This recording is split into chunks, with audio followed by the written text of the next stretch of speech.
At what cost does perfection come, Earl? A seemingly simple question, Mia, but one with implications deeper than the Mariana Trench. It's the heartbeat of Whiplash, isn't it? Absolutely, this indie film lays out an intense exploration of that question. The unhealthy mentor-student relationship at its core is a manifestation of the dangerous pursuit of excellence, but there's more to it than meets the eye. I agree. Let's dissect it. Whiplash is no different from a visual symphony of sorts. Every element, be it characters, cinematography, or color tones, contributes to the crescendo. And like a symphony, it leaves you with an array of emotions, from awe to disbelief. From your perspective, how does the visual language in Whiplash enhance the narrative, particularly in context of that pursuit of perfection? The dynamics between our protagonists, Andrew and Fletcher, and their shared obsession with perfection is fascinating, Earl. Certainly the way it unfolds in Whiplash truly captures the viewers, doesn't it? But from a graphic designer's point of view, I see how the obsession is depicted visually. However, what's compelling is the psychological underpinning. Can you share your insights as a psychologist on this, Mia? Sure, Earl. Andrew's obsession with perfection appears to be fueled by a multitude of factors. His relationship with Fletcher, who is manipulative and emotionally abusive, intensifies this obsession. This type of relationship can lead to a vicious cycle. The student desperate for approval seeks perfection. The abusive mentor fuels this need. That makes sense. Manipulation can indeed act as an accelerator. But you've got me thinking, do you perceive Fletcher as encouraging Andrew's obsession intentionally, or is it merely a byproduct of his teaching methods? It's an interesting question. Based on the film, I would say it's a bit of both. Fletcher is a character that has very high standards for his students. He manipulates and emotionally abuses Andrew under the guise of pushing him to be perfect. His behavior triggers Andrew's obsessive tendencies, but it also appears that Fletcher manipulates him to achieve this end purposefully. Let's delve deeper into Andrew's obsession. It's interesting to see this perfection taking a toll on his personal relationships, wouldn't you agree, Earl? Certainly, Mia. You can't overlook the single-minded pursuit of perfection reflected in Andrew's actions and the way it affected his relationships.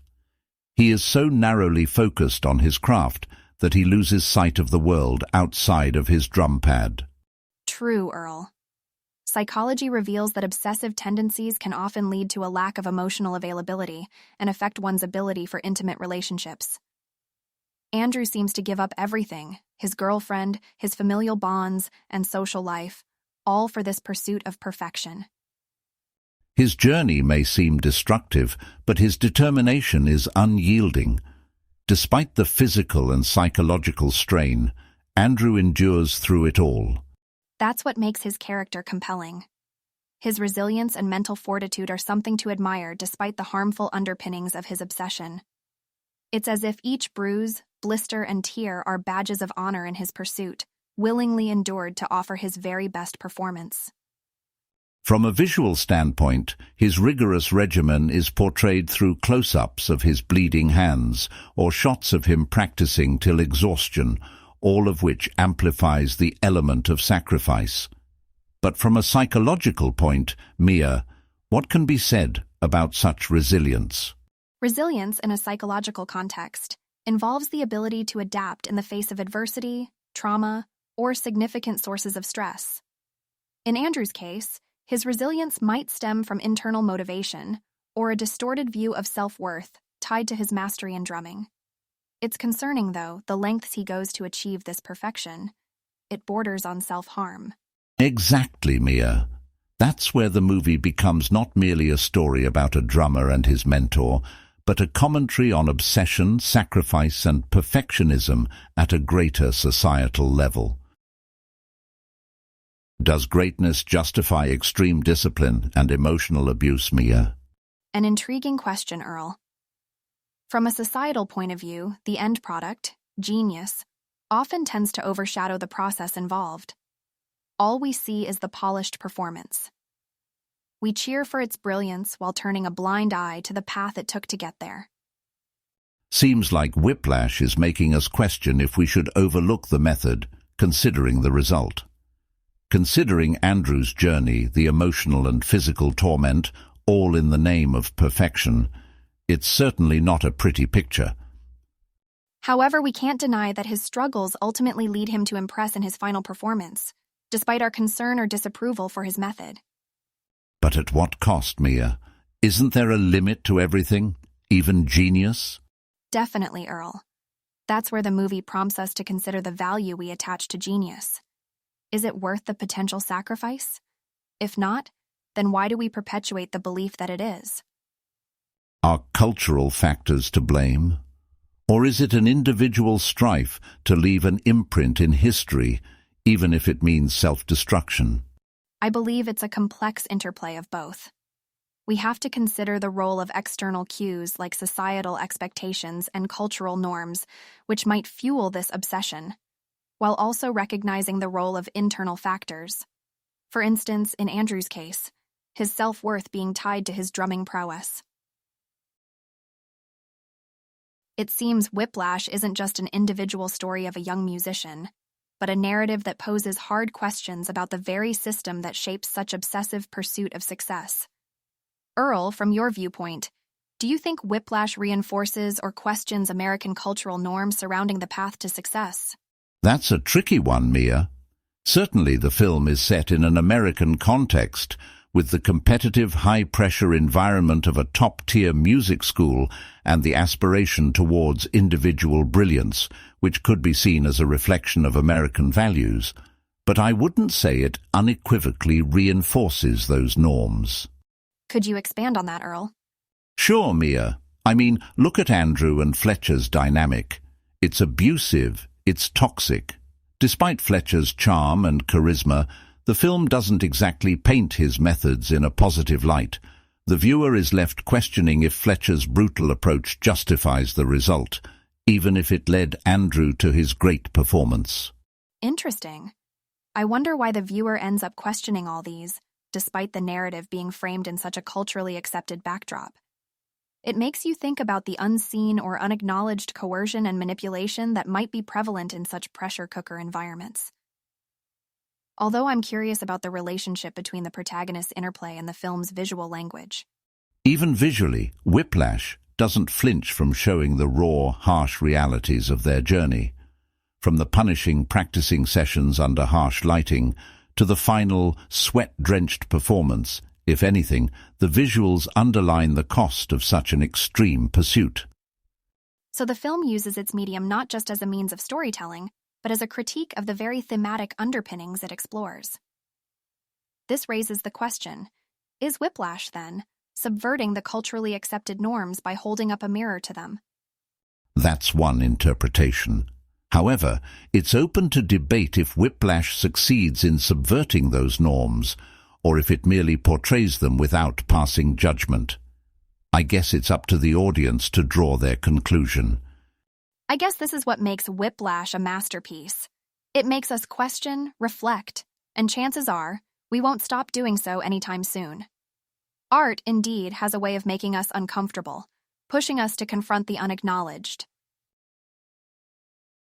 Earl, as a graphic designer, what's your take on the use of color in Whiplash? Great point, Mia.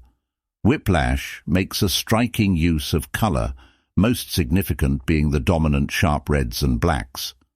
The red stands out as a symbol of intense passion, desire, and power. Black, on the other hand, symbolizes the mystery, fear, and unknown. These colors reflect the emotional state of Andrew, also serving to boost the film's pulsating rhythm. And from a psychology standpoint, red, being a visually stimulating color, can induce feelings of excitement or intensity. By juxtaposing it with black, creating contrast, it becomes a visual metaphor for the film's theme of ambition versus fear. Absolutely.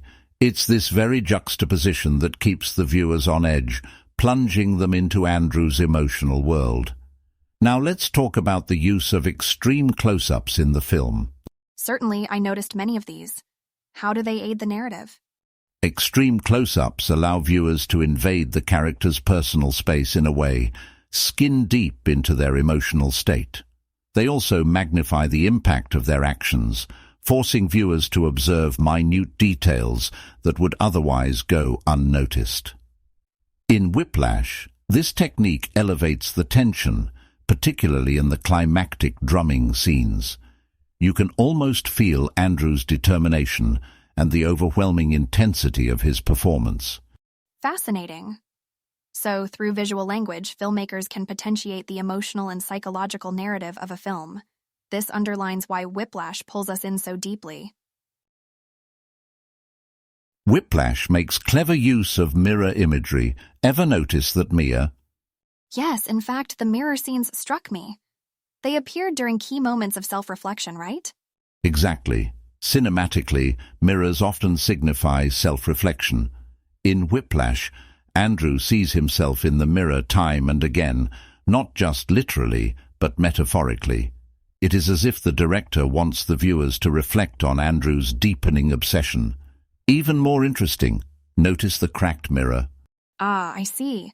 The cracks illustrate his fragmented self, his perfectionism rupturing his individuality. Brilliant. Absolutely, and the lighting in these scenes make them more impactful. As Andrew's mental state changes, so does the lighting in the film. Initial scenes have a brighter, warmer look, reflecting his naivete and optimism, but as the plot progresses, we see more deep shadows signifying his heightened distress, confusion, and intensity. From a psychologist's standpoint, it's amazing how the visual elements in film can subconsciously manipulate our perceptions towards a character. Couldn't agree more. Now, let's talk character framing. Andrew evolves from an unassuming music student to a relentless, almost tortured artist. The framing, too, evolves accordingly. In initial scenes, he's often shot from a distance or at angles that make him appear small. But towards the climax, he is presented in extreme close-ups, signifying his transformation. Music, the refrain of Whiplash, the jazz, Mia. Wasn't it just enthralling? Indeed, it was not just a genre, but almost a character in itself. Notice how the jazz rhythms mirrored Andrew's pulsating drive for perfection. From the frenzied double-time swing to the hushed ballads, it was a reflection of his emotional state, an echo of his journey. I remember you mentioning how music can affect the emotions.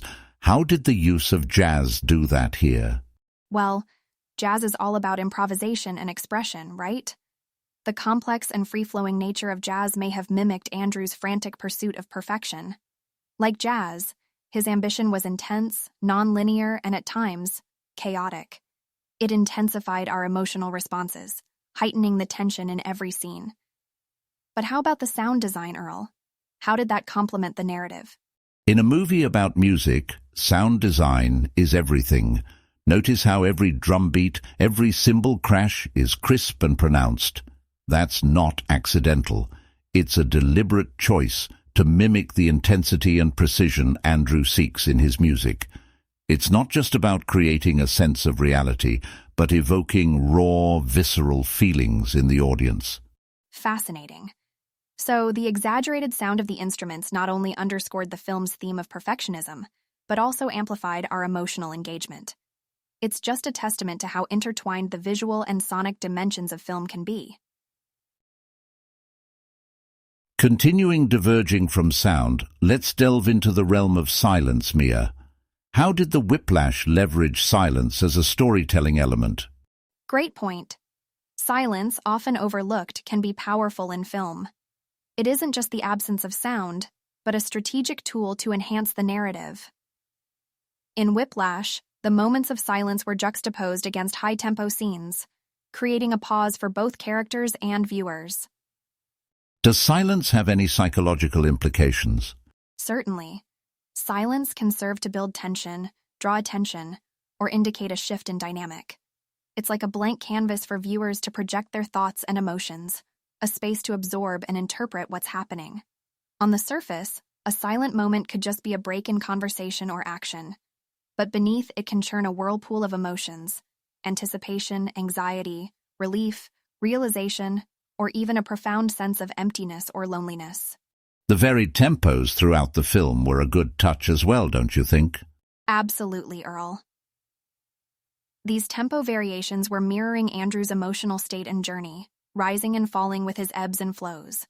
Rapid beats intensified the excitement or tension, while slower tempo, especially when unexpected, amplified the weight of reflective moments. It's like a musical check and balance, controlling the pace and emotional rhythm of the story. Yes, like the sound of a ticking clock, slowly building up the suspense. But I wonder, do these sound effects carry any symbolism? I would say yes. Each sound we hear in a film is a decision made by the filmmaker to reinforce the story. In Whiplash, the intensified drum beats could symbolize Andrew's heartbeat, his pulsating obsession. The cymbal crashes might resemble milestone achievements or shocking revelations. And the silence, as we discussed earlier, might signify hollow victories or moments of introspection. Improvising on the influence and legacy of Whiplash, Earl, do you think it has impacted the perspective of mentoring in arts especially? Possibly, Mia. The film opened a dialogue about toxic mentorship. It succeeded in highlighting how detrimental certain forms of teaching can be, ultimately stunting a pupil's creative growth instead of nurturing it. But the influence is not only in the realm of arts, it reached every field where mentoring takes place. Yes, I believe this feature may give aspiring musicians a second thought about their approach to perfection. The film's intense portrayal might raise awareness about the psychological implications of such obsessive pursuits. I also think that the film has a lasting impact on how indie films are perceived. The success of Whiplash, both critically and commercially, might be an inspiration for small-budget filmmakers. The film proved that you don't need big budgets and star-studded casts to provoke thought and stir public interest. Exactly. It's fascinating how a movie like Whiplash not only challenged the conventions of storytelling, but also exposed the ugly realities often cloaked in the pursuit of perfection. Beyond that, from my visual standpoint, the film demonstrated how powerful visual language can be applied to further dramatic tension and enhance the narrative experience. The intense visuality might also engage more young filmmakers to leverage visual symbolism in their works. It's clear that Whiplash did succeed in creating ripples across multiple facets of society. Its legacy transcends just the world of indie cinema. Earl, could you consider Whiplash as a starting point for the acceptance of intensive method acting in cinema? Interesting question, Mia. I think Whiplash did make audiences aware of the weight method acting carries. It was through the raw performances of the actors that the viewers were able to experience the intensity of the characters' pursuit of perfection. That's true. The powerful performances, especially that of J.K. Simmons as Fletcher, seemed so real that it was hard to separate the actor from the character. But do you think this extreme success sets an unrealistic bar for actors to engage in damaging methods in order to achieve such level of performances? Possibly. That's a concern, but also remember, Whiplash exists as a cautionary tale too. Pushing the boundaries, be it in art or any field, should not compromise one's well-being and humanity. The film's impact might well make people reconsider the extremities one might be willing to cross for the sake of art. Indeed, there's an important lesson there. Now, extending this to the big picture, how do you think Whiplash has shaped cinema's portrayal of the pursuit of perfection? From a visual perspective, the film indeed set a benchmark with its intense narrative and style. Yet, thematically too, Whiplash pushed the limits of dedication, ambition, and even obsession. It offered an unflinching view of what extreme ambition could lead to, reframing how we view the path to perfection in cinema. So you could say it's highlighted the darker side of ambition, making us reevaluate how far one should go in pursuit of perfection. It's heavy, but necessary. Earl, Whiplash clearly does a great job with its visual language. But moving forward, how do you think Chazelle's aesthetic choices played a role in framing the character's psychology? Great question, Mia. Chazelle's choice of aesthetics in Whiplash almost become characters themselves. Consider this. The location and set design aren't mere backgrounds, but rather they're playing roles in setting the mood, the rhythm, and consequently reflecting onto the characters' mental states. Can you give us an example? Of course, the key set piece, the music room, it's almost like a boxing ring. The stark walls, intense lights, and the claustrophobic placement of instruments built an intimidating environment.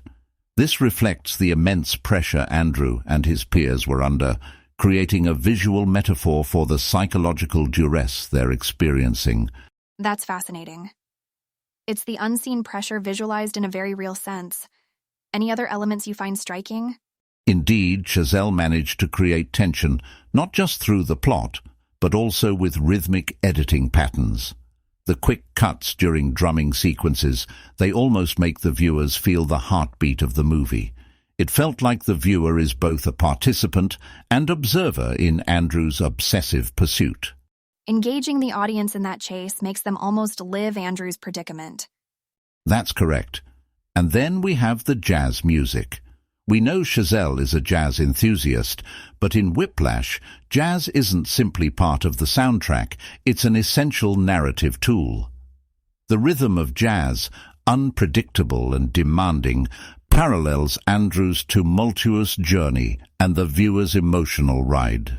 Jazz is a reflection of life's unpredictability. That's quite profound. What's the purpose of the teacher-student dynamic in Whiplash, you think? Well, it certainly drives the narrative. A story without conflict is hardly a story at all, and the fraught relationship between Andrew and Fletcher provides the major source of that conflict. True. But isn't it more of a testament to Chazelle's perspective on mentorship? Could he be illustrating how unhealthy mentor-student relationships can be a source of struggle and conflict? Well, Mia, that's a possible interpretation. Although I have a feeling that the dynamic is more of a commentary on perfection, ambition, and the subjective nature of success. Chazelle seems to tell us that what some view as harsh or even cruel could be seen by others as necessary for achieving greatness or perfection. That's an interesting take. But we have to consider that Whiplash is not Chazelle's first exploration of this theme. In his early works, we see Chazelle examine different aspects of mentorship. That gives the teacher-student dynamic a deeper relevance in Whiplash beyond simple plot utility. You bring up a good point. So you're suggesting that Chazelle is using the dynamic between his characters to provide insights into the societal narrative surrounding mentorship. Exactly, and how unhealthy mentorships can lead to detrimental effects. The way Andrew's pursuit of perfection manifests in his life, losing personal relationships, affecting his mental health. It begs the question, does the pursuit of excellence justify such costs? Conversely, does Chazelle intend for us to see these negative consequences as Andrew's own doing, rather than blame it on his mentor's harsh methods? Are we to question whether Andrew's obsession breeds his unhealthy mentality, or if it's Fletcher's relentless drive that pushes Andrew to such extremes? That's a worthwhile point to consider. It leaves the film open to different interpretations, perhaps leaving it up to the audience to decide who's more at fault here. Mia, you remember the intense drumming scenes, don't you? Certainly hard to brush them off from my mind. What if I told you those scenes were real? Miles Teller, who played Andrew, he could actually drum. He's been drumming since he was 15 and did majority of the drumming in the film himself, including the punishing finale. That's impressive commitment. I suppose it offered more authenticity to his performance? Absolutely. And speaking of authenticity, the film was based on Chazelle's own experiences. He used to be a jazz drummer in high school, and his music teacher was the inspiration for Fletcher's character. Can you imagine? It certainly explains the film's raw psychological intensity. And here's this, J.K. Simmons, who perfectly portrayed Fletcher, he was Chazelle's first choice for the role. Simmons was on board with the project from the time it was a short film. And you can't argue with the result. He won an Oscar for his performance. A well-deserved one. He was terrifying and brilliant in equal measure. But wasn't Whiplash initially made as a short film to gain traction for funding? Indeed, you're correct. The 18-minute short premiered at Sundance 2013, essentially an excerpt from the finished script, and that caught enough attention to secure the funds for a feature-length film. Quite an interesting journey Whiplash had, from a proof of concept to a full-fledged award-winning film. And a successful journey at that, from local jazz competitions to the Academy Awards, quite like Andrew's character trajectory, wouldn't you say? Yes, perhaps a bit less blood splatter, though. Well, Earl, it seems like our listeners have plenty of questions about Whiplash. Let's dig in. We've got one question from Alex who's asking, why did Andrew dump his girlfriend? Is it because of his obsession with perfection? It's certainly how I interpret it. Andrew's pursuit for excellence leaves very little room for anything else in his life. However, it could also show that Andrew was succumbing to the dilemma. Success versus relationships, prevalent in American societal pressure. The film showcases how this ambitious mindset can lead to destructive personal decisions. A Musician's Life for Me writes, I was impressed by the stark colors and lighting in the film. Did any other visuals strike you as symbolic? I would like to hear your input, Earl, as our resident design expert. Well, a significant visual element besides the use of stark colors is the mirror imagery, symbolizing self-reflection. It occurs mostly during Andrew's practice sessions, suggesting his constant self-scrutiny and unyielding drive for perfection. Another listener, one film fanatic, asks, why was the ending so intense? What factors contributed to it? The ending of Whiplash has its effect heightened by various factors. From a design perspective, the intense close-ups, coupled with the riveting score, create a dramatic tension. But beyond the visuals and sound, the narrative arc reaches a peak in the protagonist's confrontation with the mentor. Yes, the cumulative effect of Andrew's struggle and defiance of Fletcher's manipulative tactics makes the entire scene more visceral and satisfying for the viewers. Cinematic Delight pitches in a theory saying, is it possible that Fletcher actually saw potential in Andrew and pushed him to the edge to bring the best out of him? It's a possibility, and perhaps in Fletcher's twisted perspective, he believed he was invoking Andrew's greatness. But it's essential to recognize the harmful means he employed, which in real-life situations can lead to severe mental health issues. Using such methods is never justifiable for nurturing potential. Right. The film may be a metaphorical exaggeration, but it does spotlight the desperate techniques some mentors might resort to, pushing their students under the guise of pursuit of excellence.